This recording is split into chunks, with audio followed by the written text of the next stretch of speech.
কালিমা পরে বেলাল পেল কত যন্ত্রণা,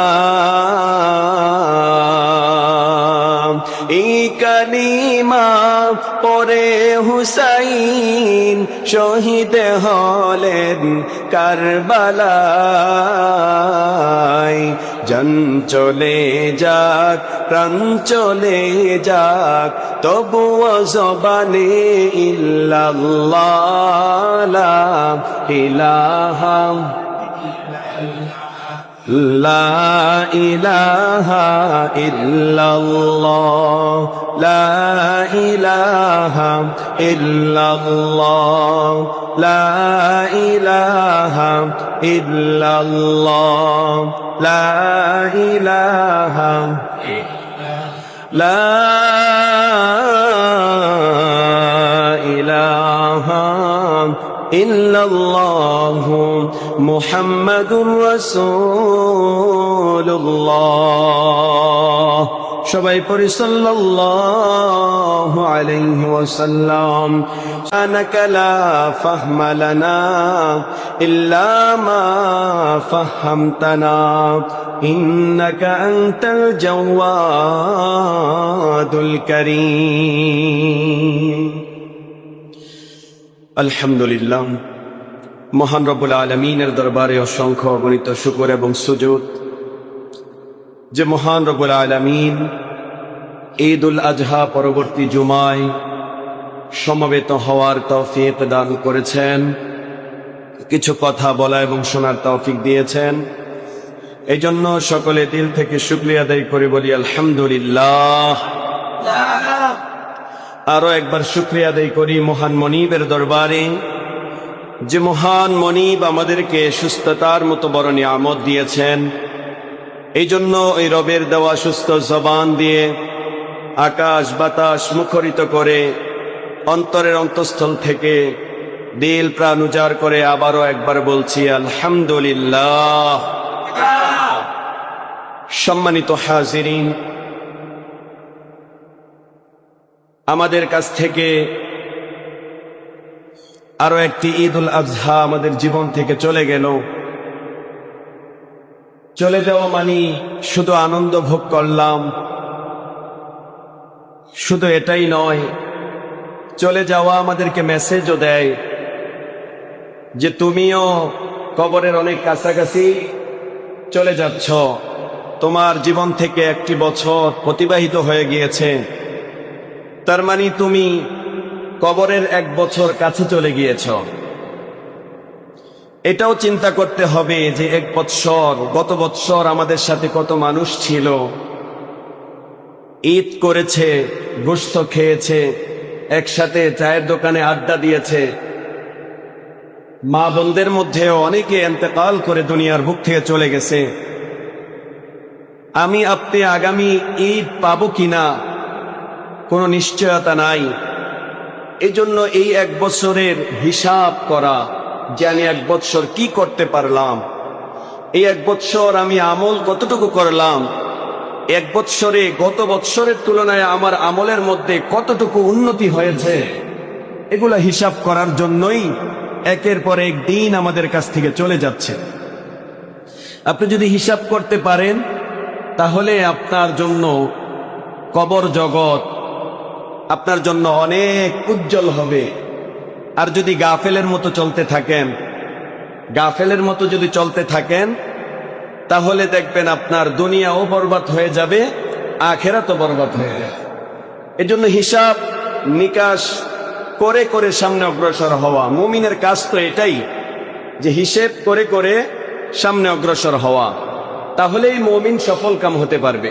যে আমি আজকে 5 ওয়াক্ত নামাজ পড়লাম, আগামীকালকেও পড়তে হবে, সাথে সুন্নত নওয়াফেল ওয়াজিবাত এগুলো বাড়িয়ে বাড়িয়ে আস্তে আস্তে বাড়তে হবে। আজকে 2 রাকাত পড়লাম, 2 ওয়াক্ত পড়লাম, কালকে 3 ওয়াক্ত পড়লাম, এরপরে 5 ওয়াক্ত পড়তে হবে, 5 ওয়াক্ত কন্টিনিউ করতে হবে, নিয়মিত আদায় করতে হবে। এটা আমাদের জীবনের রুটিন হতে হবে, তাহলে আমাদের জীবনে উন্নতি করতে পারবো ইনশাআল্লাহ। যাই হোক, যেই আয়াত এবং হাদিস তেলাওয়াত করেছি এগুলাকে সামনে রেখে খুব গুরুত্বপূর্ণ, আমাদের জীবনের অতীব প্রয়োজনীয় কিছু কথা আপনাদের সমীপে পেশ করব। এজন্য আমরা খুব মনোযোগ সহকারে শোনার চেষ্টা করব ইনশাআল্লাহ। আমলের নিয়তে শুনব। আল্লাহ তাআলা যেন আমাদেরকে কথাগুলো দিলের কান দিয়ে শুনে আমলে পরিণত করার তৌফিক দান করেন, সবাই বলি আমিন। আমি আপনাদের সম্মুখে যে আয়াত তেলাওয়াত করেছি, সকলেই আয়াত পরিচিত, আয়াতের সাথে পরিচিত, সকলেই জানেন, অর্থ জানেন, বুঝেন। আয়াতের মধ্যে আল্লাহ তাআলা বলেন, কুল্লু নাফসিন যায়িকাতুল মাউত, প্রতিটা মানুষকে মৃত্যুর স্বাদ আস্বাদন করতে হবে। যেই হাদিস আপনাদের সম্মুখে পেশ করেছি, হাদিস কি? আবু হুরায়রা রাদিয়াল্লাহু তাআলা আনহুর বর্ণনা। তিনি বলেন, ইস্তানজিহু আনিল বাউল ফাইন্না আম্মাতা আযাবিল কবরি মিনহুম, যে তোমরা প্রস্রাবের ছিটা থেকে বেঁচে থাকো, কেননা কবরের মধ্যে অধিকাংশ আযাব এই প্রস্রাবের কারণে হয়ে থাকে। এটি হচ্ছে আয়াত এবং হাদিসের সরল অনুবাদ। এই আয়াত এবং হাদিসকে সামনে রেখে আলোচনা চলবে ইনশাআল্লাহ। তো আমি আপনাদের সমীপে বলতে চাই যে আমাদের জীবনের পাঠ, আল্লাহ আমাদেরকে পাঠিয়েছেন দুইটা পাঠ দিয়া। কয়টা পাঠ দিয়া? একটা হচ্ছে দুনিয়ার পাঠ, আর একটা হচ্ছে আখেরাতের পাঠ। দুনিয়ার পাঠ আর আখেরাতের পাঠ, এটাই তো নাকি? আর কিছু আছে? এই দুনিয়ার মধ্যে আলোচনায় ঢুকতেছি, খুব মনোযোগ দেন।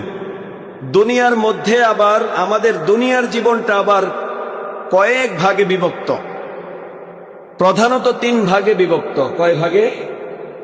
3 ভাগে। কথা বললেন, আপনারা কথা বলবেন, আপনাদের কাছে জিগাবো ইনশাআল্লাহ। সামনে যে আলোচনা আসতেছে এগুলো আপনারাই বলবেন। তাহলে প্রধানত কয় ভাগ? 3 ভাগ। একটা হচ্ছে শিশুকাল, শিশু, এরপরে হচ্ছে কৈশোর, এটার মধ্যেই শামিল। 2 নাম্বার হচ্ছে আপনার যুবক বয়স, যুবককাল। এরপরে 3 নাম্বার স্টেপ হচ্ছে আপনার বৃদ্ধকাল। এই 3টা পাঠ হচ্ছে দুনিয়ার মধ্যে আমাদের। 3টা পাঠের মধ্যে দেখেন, শিশুকাল এটা আমরা পরনির্ভরশীল, বাবার হোটেলে খাই, কিংবা যারা আমাদের দায়িত্ব নেয় তাদের হোটেলে আমরা খাই। নিজে কামাই করার সুযোগ নাই, নিজে কামাই করার ওই বয়সও হয় না যখন শিশুকাল থাকে। এরপরে হচ্ছে যুবককাল। যুবককাল, এই 3 কালের মধ্যে যুবক কালটাই হচ্ছে, যুবক বয়সটাই হচ্ছে আমরা মনে করি স্বয়ং সম্পূর্ণ একটা জীবন, ঠিক কিনা বলেন? কিন্তু বাকি যে 2টা আছে, শিশুকাল এবং বৃদ্ধকাল, শিশুকালেও আমরা পরনির্ভরশীল, বৃদ্ধকালেও আমরা পরনির্ভরশীল। বৃদ্ধকালে আপনি কেমনে পরনির্ভরশীল? আপনি যখন বৃদ্ধ হয়ে যাবেন, আপনার দাঁত পড়ে যাবে, দাঁতে শক্তি থাকবে না, আপনার বৌমাকে বলবেন যে আমাকে একটু পান খাবো, একটু আমাকে কি করে দাও, সেইটা দাও, আছে কিনা? বলে কিনা? তাহলে নিজে নিজে করতে পারি না, নিজে নিজে খেতে পারি না, অন্যের সাহায্য নিয়ে আমাকে খেতে হয়, গোশত খেতে পারি না। বিভিন্ন, এই যে কুরবানি গেছে, অনেক মুরব্বী আছে গোশত খেতে পারে না, এক টুকরো খেতে পারে না। তাহলে যেটা বুঝাইতে চাইলাম, আমরা কি পরনির্ভরশীল। 2টা, এই 3টা ভাগের মধ্যে 2টার মধ্যে আমরা পরনির্ভরশীল, আর একটা হচ্ছে যুবককাল, এটার মধ্যে আমরা স্বয়ং সম্পূর্ণ, আমরা এটা মনে করি। এই হচ্ছে দুনিয়ার একটা পরিচয়। এরপরে হচ্ছে আখিরাতের জগৎ। আখিরাতের জগৎ এটা আবার অনেকগুলা স্তরে বিভক্ত, অনেকগুলা স্তরে বিভক্ত। যেমন 1 নাম্বার স্তর হচ্ছে আপনার মৃত্যু।